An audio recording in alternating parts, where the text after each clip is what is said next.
Have a very good big budgeted films అండి.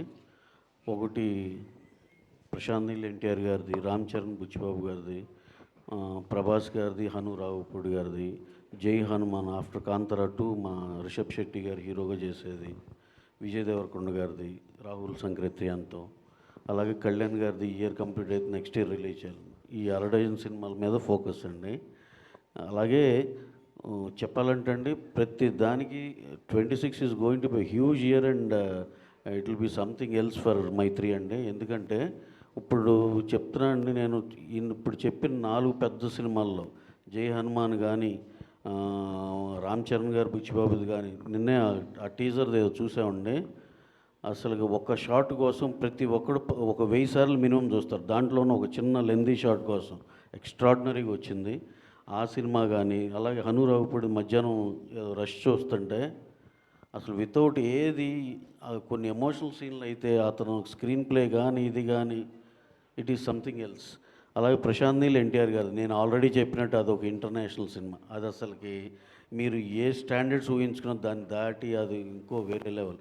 ఈ దాంట్లో అండి జై హనుమాన్ అతను ఇప్పుడు ఆ ఎసెట్ బిల్డింగ్ ఆల్రెడీ మేము బిగిన్ చేస్తున్నాం. ఎందుకంటే మా రిషబ్ శెట్టి గారు జాయిన్ అయ్యేది నవంబర్లో అవుతారు. ఈ లోపల ఆ ఎసెట్ బిల్డింగ్ అంతా చేసేస్తే అప్పుడు మాకు సీజీకి తక్కువ టైం పడుతుందని ఈ 4 సార్ నేను చెప్తున్నా, 4 బ్లాక్ బస్టర్ మించి అరే ఇది ఓకేరా, ఇది హిట్టేరా అనే మాట వస్తే కనుక ఇక తర్వాత నుంచి మీరు ప్రెస్ మీట్లో ఆపోయా నువ్వు చెప్పేది తెలుసులే కానీ మీరు ఏమన్నా సరే నేను పడతానండి. ఈ 4 సినిమాలు 4 బ్లాక్ బస్టర్లు ఎట్టి పరిస్థితి అది రిజిస్టర్ అయిపోయింది అనుకుంటున్నాను. అంత బ్రహ్మాండమైన కథ అంత బాగా వస్తున్నాయండి. అలాగే విజయ్ దేవరకొండ గారును Rahul Sankrityan he work almost like 2.5 years on the detailing of the subject అండి. డైరెక్టర్ ఎక్స్ట్రాడినరీగా వచ్చింది అది కూడా. ఇంకా మాకు 6th ఫిలిం నెక్స్ట్ ఇయర్ రిలీజ్లో ఉండేది కళ్యాణ్ గారిది. దానికి ఏ పాన్ ఇండియా బజ్ కూడా సరిపోదు కదా ఆయన సినిమా వస్తుందంటే. హరీష్ శంకర్ గారు స్క్రిప్ట్ లాక్ చేసి పెట్టాడు. ఎక్స్ట్రాడినరీగా ఉంది. ఎప్పుడు మాకు వెయిటింగ్ అనమాట, కళ్యాణ్ గారు ఎప్పుడు పిలుస్తారనేది. ఎట్టి పరిస్థితుల్లో ఈ ఇయర్తో అయిపోయి నేను నెక్స్ట్ ఇయర్ బ్రహ్మాండంగా రిలీజ్ చేస్తామని. సో 2026 మైత్రికి అదొక చాలా చాలా ప్రెస్టీజియస్ ఇయర్ అండి. దాంతో we think will achieve something else అండి. సార్ రవి గారు, రేపు శరణ్ గారు బర్త్డే కదా, టైటిల్ రివీల్ చేస్తున్నాను రేపు. యా చేస్తామండి. Thank you. అంటే ఫ్యాన్స్ అంతా కూడా ఎక్కువ సార్ రవి గారు రిలీజ్ డేట్ కూడా ఒక చెప్తారా సార్? టీజర్ కానీ ట్రైలర్ కానీ ఇప్పుడు చెప్పారు కదా, అది ఎక్స్పెక్ట్ చేస్తున్నారు ఫ్యాన్స్ మొత్తం కూడా, రామ్ చరణ్ ఫ్యాన్స్ మరి బర్త్డే సందర్భంగా. అదే సార్, సౌండ్ దగ్గర ఏదో కొంచెం డిలే ఉండొచ్చు. ఏదైనా ఉంటే కనుక కంపల్సరీ ఆయన బర్త్డేకి అయితే పెద్ద ట్రీటే ఉంటుందండి. అది you will be knowing in a short time అండి. సార్ రిలీజ్ డేట్ కూడా అనౌన్స్ చేస్తున్నారా ఆ గ్లిమ్స్లో? అన్నీ ఉంటాయండి దాంట్లో. రవి గారు 2 సినిమాలు మర్చిపోయారు, హిందీ ఒకటిని తమిళ్ ఒకటి ఉంది కదా ఈయన సంవత్సరం.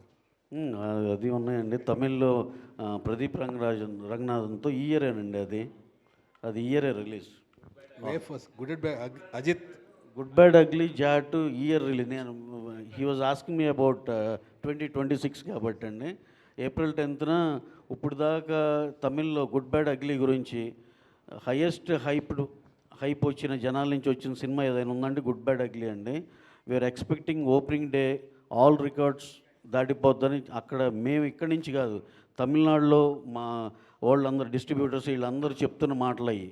అది that is going to become the biggest opener in entire Tamil industry అని చెప్పి అందరు నమ్ముతున్నాం. That will be humongous. And Jaat గురించి చెప్పాలంటే ఇందాక ఆర్మాక్స్ సర్వే ఏదో చూస్తే minimum it is going to open with around 15+ something అంటున్నారు. అంటే ఆ రిలీజ్ టైంకి వచ్చేపాటికి 20-25 కోట్లు ఓపెనింగ్ తీసుకునే ఛాన్స్ కూడా ఉందండి హిందీలో. So it will become another big film అని అందరూ నమ్ముతున్నాం. సో ఇందాక ఆన్సర్ 26కి అండి. ఇప్పుడు మీరు గుర్తు చేసింది April 10th రిలీజ్కి. ఈ 3 సినిమాలు Robinhood, Jaat, good bad ugly 3 చాలా గట్టిగా కొడతామని మా నమ్మకం అండి.